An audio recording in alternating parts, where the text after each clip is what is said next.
Diary मालिक का नाम था विश्वकर्मा। चीकू ने पन्ना पलटा और जैसे ही उसने पढ़ना शुरू किया, हवा तेज हुई और मंदिर की बड़ी बड़ी आंखें मानो और भी तीव्र हो गईं। डायरी में लिखा था, मैंने तीनों को पूरा बनाना चाहा, पर शर्त थी कोई भी निर्माण के समय अंदर ना आए। उन्होंने पीछे मुड़कर देखा और मैं अधूरा रह गया, पर जिसे अधूरा माना गया वही पूर्णता था। चीकू का दिमाग घूम गया।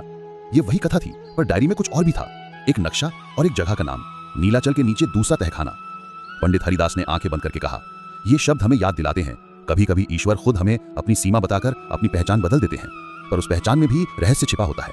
चीकू ने महसूस किया अब चुप नहीं रहना चाहिए। वो नक्शे का अनुसरण करते हुए फर्श के नीचे और भी गहरा उतरी। तहखाने की सच्चाई। तहखाने में एक छोटा सा कक्ष था।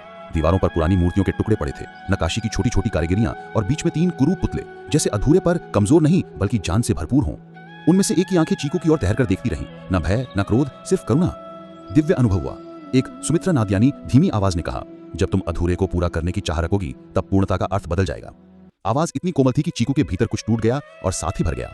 उसके कुछ ताजे सवालों का जवाब जैसे मिल गया। तभी अंधेरे में से एक परछाई निकली। वो कोई मानव नहीं बल्कि एक स्मृति थी, विश्वकर्मा की आत्मा जो पछतावे और प्रेम के साथ कहीं खड़ी थी। उसने कहा, तुमने देखा कि अधूरापन केवल शारीरिक नहीं, यह स्मृति का, प्रतीक्षा का और भरोसे का अधूरापन है।